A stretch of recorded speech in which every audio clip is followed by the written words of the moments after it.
Hey, good morning. Good morning. Okay, so I'm not even going to start this morning by asking a question. I'm going to tell you something because I think asking the question just leads to maybe going off at all sorts of tangents. So I want to actually tell you, you have untapped potential. We all have untapped potential. So whether you grew up in an environment where you were almost punished for having an opinion. Now, we'll go back to youth. So maybe you were brought up in a home and in an environment similar to mine where children were seen, not heard. They didn't actually have, even though you went, but mummy, but daddy, and you were just shut down. So there's that. Or maybe you grew up in a school where you got into trouble almost by putting your hand up. Now, I remember one of my daughters, I actually had to go in and see the teacher. I was so incensed, where she was told that slow people like her had no right to be in this class. And I was beyond, I can't tell you just how cross I was because she asked too many questions in class. So as far as they were concerned, she was holding other people up. Well, you can imagine what it does for your confidence, for that self-esteem and that self-worth. And I can't, well, this is why I want to bring it to you, because if you look, if we're always questioning, how did we get to where we are? How do we operate in this world? How we operate? Some of us have got this real feeling of low self-worth, low value.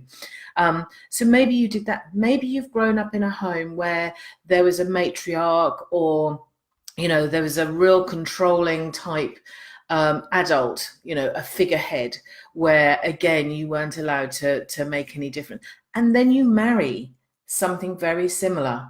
You marry, and I say something, you marry or you live with somebody, or you seem to repeat the same relationships where you don't have an opinion, that actually you stick your head above the parapet and actually want to go out on your own, or wear something, or do something different, or start your own business, or go to college, or anything like that. It just keeps pecking at you. Now, whether you are in that pot with me, or whether you are sitting outside of that pot, which is wonderful, I love it. There'll be other things in there that I probably haven't tapped into, but if you're sitting outside, I'm really hoping that if you find value in this and you recognize other people who are in this type of environment, or when I say environment, even inside their head, their body, their soul, if you recognize this and you think they would benefit from it, please share my video.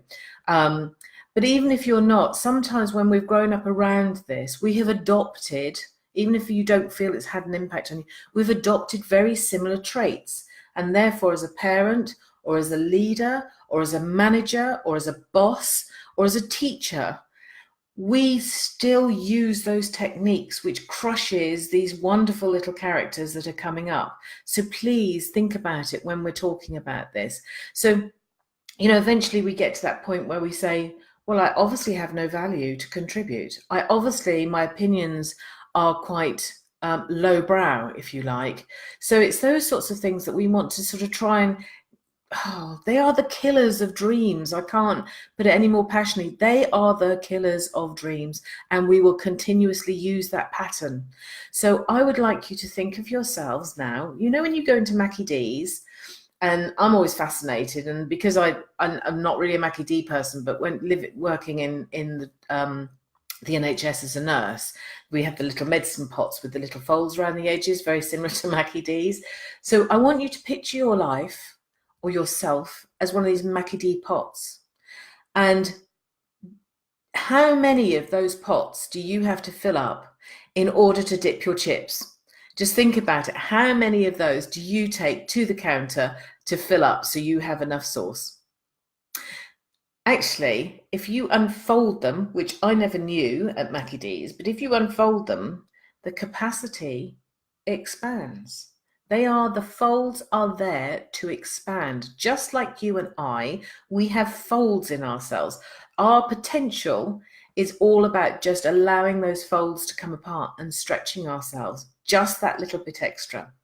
So that's where I really want you to think about. So, it's that thing of just trying it, just practicing it. You know, we're not asking for this great explosion. You'll see in the writing that I did before, the introduction to this, it's like, this doesn't happen sort of like wham, and all of a sudden everything is pulled away from you. You don't even recognize what planet you're on. No, this happens really, really slowly. It can be actually in your control, if you like. So in order for ourselves to, or to remind ourselves that we have this potential, we need to really start reminding ourselves and practicing having an opinion now and thinking outside the box. And now this is the real issue for me, is when you are doing a self-coaching, remind yourself just for 30 seconds or so, not even that when you are thinking outside the box, there is no correct or right answer. Okay, your dreams, your destiny, your wishes, your futures are yet to be created. Therefore, there is no right answer, no correct answer. You cannot get this wrong. Put them out there. Have some challenges. Have some molding. Have some shaping. The amount of times when I talk about with my business with my coaches and my mentors, and they go, but what about? Had you thought about it? And go, oh no, I hadn't thought about it. This is not getting it wrong. This is not that your idea has no value. You use other people to expand your argument, expand your dream, and add things to it, and change the color of it, and change the sounds behind it. You know, it's all of those sorts of things. So the key here is ask others thousands of questions. So if you're in a conversation, ask them. Absolutely connect with them. Ask them thousands of questions. If you have an idea, ask yourself thousands of questions. Nothing is wrong. And I hope that's been of value. I've just seen, hello, Mary Claire, hello. Oh, thank you very much. Thank you. I'm glad you liked the analogy. Who else we got? Oh, you are very sweet. I really, yes, absolutely. It is like leaving. It's ready for leaving hibernation. You know, how long are you going to be prepared to cook this up? Life's too short. Don't get to my age and then only just realise that Mackie D bloody cups expand. Christ.